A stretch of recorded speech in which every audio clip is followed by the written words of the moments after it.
नमस्कार, परिवर्तन मैथमेटिक्स के यूट्यूब चैनल में आप सबका स्वागत है। मैं हूं रंजीत और मैं लेकर आया हूं आपके लिए एसएससी जीडी और ग्रुप डी के कुछ बेहतरीन सवाल। तो चलिए शुरू करते हैं आज का क्लास। सबसे पहला सवाल क्वेश्चन नंबर 1 में है आपके लिए एक बहुत सिंपल सा गुना। ये हो सकता है कि थोड़ा सा देखने में आपको तकलीफ हो, बट हम इसको थोड़ा सा रिपीट कर देते हैं। देखिए लिखा है 5.4 गुना 0.0015। आपसे पूछा गया है 5.4 गुना 0.0015 का मान क्या होगा। इस तरह के सवाल एग्जामिनर आपसे डेसिमल रिप्रेजेंट करने के कॉन्सेप्ट को चेक करने के लिए देते हैं। तो आपका डेसिमल कितना सुंदर है ये डिपेंड करेगा कि किस तरह से आप इस सवाल को अटेम्प्ट लेते हैं। देखिए हम आपको बता रहे हैं क्या करें बाबू। अगर कमज़ोर से कमज़ोर बच्चा भी अगर है तो वो पॉइंट हटा सकता है, और यहाँ 0.0015 अगर ये पॉइंट भी वो हटा दे, तो पॉइंट के बाद चूंकि 4 अंक है तो नीचे कितने जीरो आ जाएंगे? 4 जीरो। आप समझिए कि अगर 0 0 और यहाँ पे पॉइंट था जिसे हमने हटा दिया है, तो क्या आ गया? पॉइंट के बाद कितने अंक हैं? 1 2 3 4, तो यहाँ कितने आ गए? 4 जीरो। और एक बात समझ, जब ये 10 नंबर से पहले बाबू, नंबर से पहले इन जीरोज़ का कोई वैल्यू नहीं है, नंबर से पहले इन जीरोज़ का कोई वैल्यू नहीं है, तो हम इसे हटा दे रहे हैं। ऊपर सिर्फ बच गया 15, ऊपर सिर्फ बच गया 54। अगर हम इसे काट दें, गुना करें तो 15 चौक 60 का 0 कैरी 6, 15 पचे 75 और 6 81। आप पाएंगे कि एक जीरो से, यानी जो एक जीरो है और यहाँ पे 4 जीरो, तो एक जीरो तो कट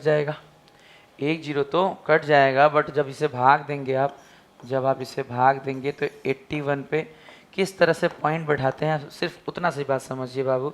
गिना जाता है 1 2 3 4, 4 जीरो से अगर हम भाग दे रहे हैं, तो जब हम पॉइंट लगाएंगे तो अंतिम से हम 4 गिनेंगे, 1 2 3 और 4।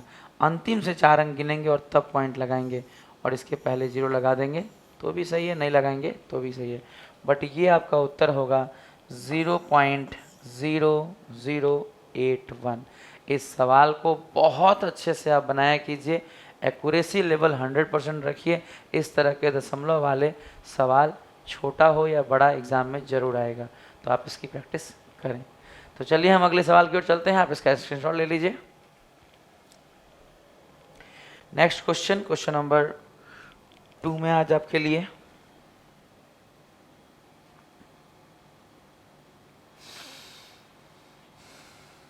ट्रिग्नोमेट्री का एक बहुत प्यारा सा सवाल जो ग्रुप डी में पूछा गया सवाल है। आप देखिए कैसे बनेगा ये सवाल। इसमें लिखा है sine theta is equal to, question number 2 में है sine theta is equal to cos theta. जब साइन थीटा कॉस थीटा के बराबर है, तो ये बहुत क्लियर हो जाता है कि थीटा बराबर क्या होगा? 45 डिग्री। थीटा बराबर क्या होगा? 45 डिग्री। अगर कोई आपसे कहे कि प्रूफ करिए तो आप कर सकते हैं, बट ज़रूरी नहीं। आपको अगर याद हो कि साइन 45 का मान और कॉस 45 का मान बराबर होता है तो वही सफिशिएंट है। अदरवाइज आपको कॉस थीटा को लिखना पड़ेगा साइन 90 माइनस थीटा। साइन से साइंस बराबर कर लेंगे तो थीटा इधर आकर 2 थीटा बराबर 90 हो जाएगा, और इस प्रकार से थीटा बराबर क्या हो जाएगा? 45। इस प्रकार से थीटा बराबर क्या हो जाएगा? 45। लेकिन आप ये चीज़ ना ही करें तो बेहतर है। ज़रूरत क्या है? जब हम जानते हैं कि साइन 45 का मान 1/√2 होता है और कॉस 45 का मान भी 1/√2 होता है, तो क्या ही ज़रूरत है कि हम अलग से फिर प्रूफ करें कि 45 डिग्री के केस में ये दोनों बराबर होते हैं, वैसे भी दिख जाएगा। तो चलिए बात आगे बढ़ाते हैं। सवाल में पूछा गया है कि सेक थीटा का मान क्या होगा। जब हमें पता चल गया कि थीटा का मान 45 है, तो सेक 45 का मान क्या होगा? एग्जामिनर आपसे जानना चाहते हैं कि सेक 45 का मान क्या होगा। आप जानते हैं सेक किसका उल्टा होता है? कॉस का। cos 45 का मान 1/√2, cos 45 का मान 1/√2, इसीलिए sec 45 का मान √2, उसको उलट देंगे तो मिलेगा √2। तो ये बहुत प्यारा सा सवाल है, बहुत इजी सा कॉन्सेप्ट पे। चलिए हम आगे बढ़ेंगे क्वेश्चन नंबर 2 के बाद क्वेश्चन नंबर 3 की ओर। क्वेश्चन नंबर 3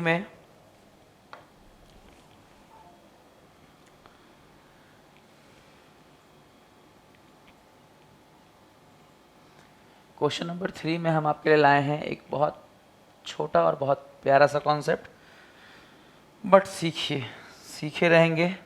आसान क्वेश्चन कब है? जब आता है। अगर आएगा तो आसान, अदरवाइज बहुत मुश्किल हो जाता है सवाल बनाना। तो चलिए सीखते हैं इस सवाल को कैसे हल करें। सबसे पहले मामला है, क्या मामला है समझिए, यहाँ लिखा हुआ है 2 7 6 x1। यहाँ मामला है 2 7 6 x1। कहा जा रहा है कि ये जो नंबर है ये 3 से डिविजिबल है। ये जो नंबर है किससे डिविजिबल है? 3 से डिविजिबल है। तो बोला जा रहा है कि x के संभावित मानों का योग क्या होगा। तो बोला जा रहा है कि x के जितने भी पॉसिबल वैल्यूज़ हैं उनका सम क्या होगा। ग्रुप डी लास्ट ईयर में ये सवाल पूछा गया है। आप देखिए इसे बनाने का बेस्ट तरीका क्या है। देखिए 3 से कटने का जो नियम है, चूँकि ये 6 हो गया हट जाएगा, 7 और 2 9 हो गया हट जाएगा, यानी सिर्फ बचा क्या 1 + x। अब हमें देखना है कि x की जगह हम क्या क्या रख सकते हैं। अब हमें देखना है कि हम x की जगह क्या क्या रख सकते हैं कि संख्या 3 से कट जाए। बट ध्यान ये रखिएगा x एक डिजिट है। ध्यान ये रखिएगा कि x एक डिजिट है और डिजिट की लिमिट होती है कि वो 0 और 9 तक ही हो सकता है, यानी 0 से शुरू होगा और 9 तक के बाद, 0 से पीछे नहीं जा सकता और 9 के आगे नहीं। यानी आप x का मान 0 1 2 3 4 5 6 7 8 और 9 में से कुछ भी रख सकते हैं, पर 9 से ज़्यादा नहीं रख सकते क्योंकि वो एक डिजिट है। चलिए 3 से कटने के लिए सबसे पहला नंबर जो मुझे दिखाई देता है वो है 2 रख दीजिए सर, 3 से कट जाएगा। अगर आप x की जगह 2 रखिएगा तो 2 1 3 हो जाएगा, 3 से कट जाएगा।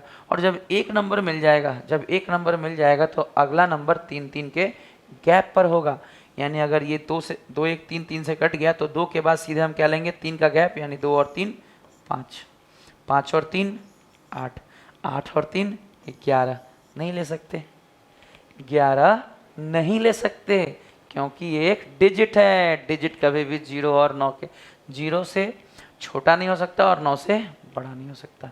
लेकिन आपकी जो पॉसिबल वैल्यू है कितनी मिली? 3। x की पॉसिबल वैल्यूज कितनी मिली? 3। आपसे बोला जा रहा है इसका योग बताइए, जोड़ दीजिए, 8 2 10 5 15, यानी आपका उत्तर होगा 15। तो चलिए अगले सवाल की ओर हम बढ़ते हैं। इसका स्क्रीनशॉट ले लीजिए, ये बहुत अच्छा सवाल था।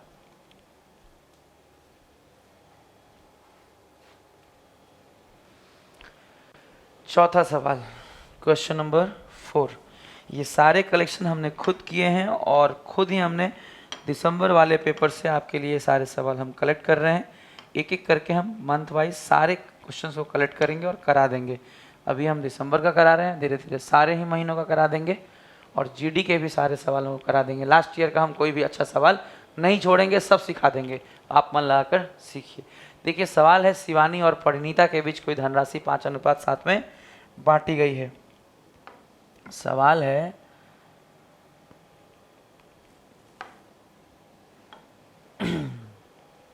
सवाल क्या है? देखिए सवाल है कि शिवानी और परिणीता, पेन का कलर हम रेड ले लेते हैं, आपको अच्छा दिखाई देगा। शिवानी और परिणीता के बीच कोई धनराशि 5:7 के अनुपात में बांटी गई है।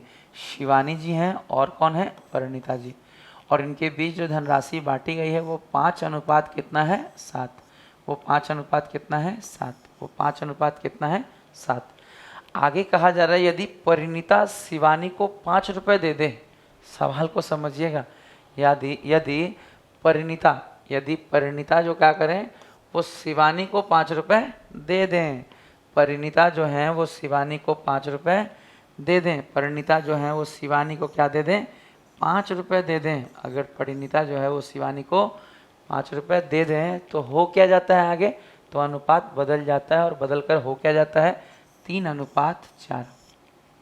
अब आप समझिए कि विभाजित की गई धनराशि, हमसे ये पूछा जा रहा है कि टोटल पैसा था कितना, हमसे पूछा जा रहा है कि टोटल अमाउंट बताइए, टोटल अमाउंट, पूरा पैसा जो इनके बीच बांटा गया, पूरा पैसा जो आप शिवानी और परिणीता के बीच बांटे हैं वो पैसा है कितना, वो कैसे फाइंड होगा। तो चलिए शुरू करते हैं, इस सवाल को सीखते हैं। हमने आपको क्वेश्चन बहुत अच्छे से समझा दिया है, अब हम आगे बढ़ रहे हैं। क्वेश्चन में सबसे पहले अनुपात हटा दीजिए और x लगा दीजिए, अनुपात हटा दीजिए और x लगा दीजिए, और फिर शिवानी जी के पास 5x और परिणीता जी के पास है 7x। बहुत ध्यान से सीखिए। अब अगर परिणीता 5 रुपये शिवानी को देंगी तो शिवानी में क्या होगा, 5 रुपये ऐड। ये तो सब करते हैं, फिर आंसर क्यों नहीं आता है, क्योंकि वो ये ध्यान नहीं रखते हैं कि परिणीता ने जब शिवानी को दिया तो शिवानी में प्लस होगा, शिवानी में प्लस होगा, साथ ही साथ परिणीता में माइनस भी होगा। इस तरह का सवाल एग्ज़ाम में बहुत आ चुका है पहले भी, और ये आता रहता है। आप ऐसे सवालों का बहुत केयर करें, ध्यान दीजिए। फिर अनुपात कितना हो गया, 3:4। इसके बाद एक छोटा सा कैलकुलेशन है, देखिए 4 पंचे 20x, 5 चौक 20 बराबर 3 सत्ते 21x, 3 पंचे 15। x को हम अगर उस तरफ ले जाएं तो x बराबर 15 20 35, x बराबर 15 20 35। हालांकि हमसे टोटल अमाउंट पूछा गया, अगर हमसे पूछा जाता कि शिवानी को पहले पैसा कितना मिला तो हम यहाँ पुट करते हैं इन दोनों जगहों पर, लेकिन हमें टोटल पूछा गया है तो 7 5 12x और 12 गुना x का जो मान है, 12 गुना x का जो मान है जब हम पुट करेंगे तो क्या आएगा, देखिए 12 पंचे 60, 6 12 तियाँ 36 और 6 42। इस तरह से इस क्वेश्चन का आंसर आएगा 420। और ये बहुत अच्छा सवाल है, इस तरह के सवालों के आने के 100% चांसेस हैं। ये सवाल ज़रूर रिपीट होगा, डेटा चेंज करके एग्जामिनर ये सवाल पक्का पूछेंगे।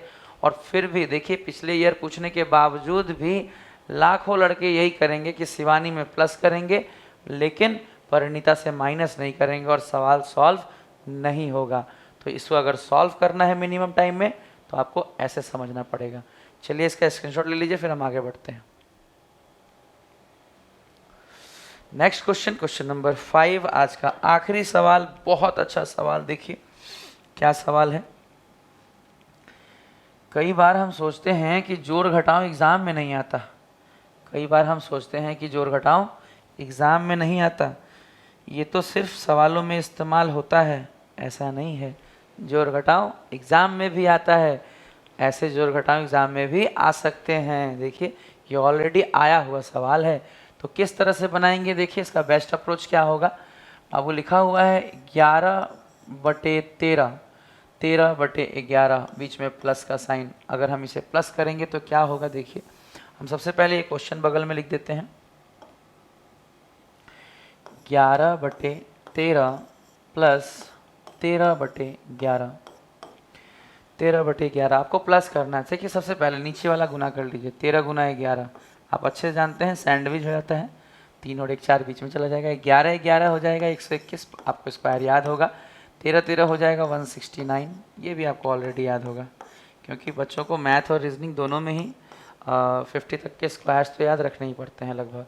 देखिए 9 1 10 का 0 कैरी 1, 6 2 8 1 9 और 1 1 2 बटा में 143, 143 से आगे भाग देंगे तो 2 बार में आ जाएगा, 14 दूनी 28 यानी 286 और बचेगा ऊपर 4, नीचे बचेगा 140। कुल मिलाकर आपको ये काम करना है, कुल मिलाकर आपको यही आंसर देना है। इस तरीके के सवाल आ सकते हैं, चाहे जोड़ने में आए, घटाने में आए, गुना में आए, भाग में आए, आपको फ्रैक्शन के सभी वैल्यूज़ को मिलाने आना चाहिए। तो चलिए हम इसका स्क्रीनशॉट ले लीजिए। आज के इन खूबसूरत सवालों के साथ हम एंड कर रहे हैं। आज के लिए इतना ही। Good day and goodbye to all of you.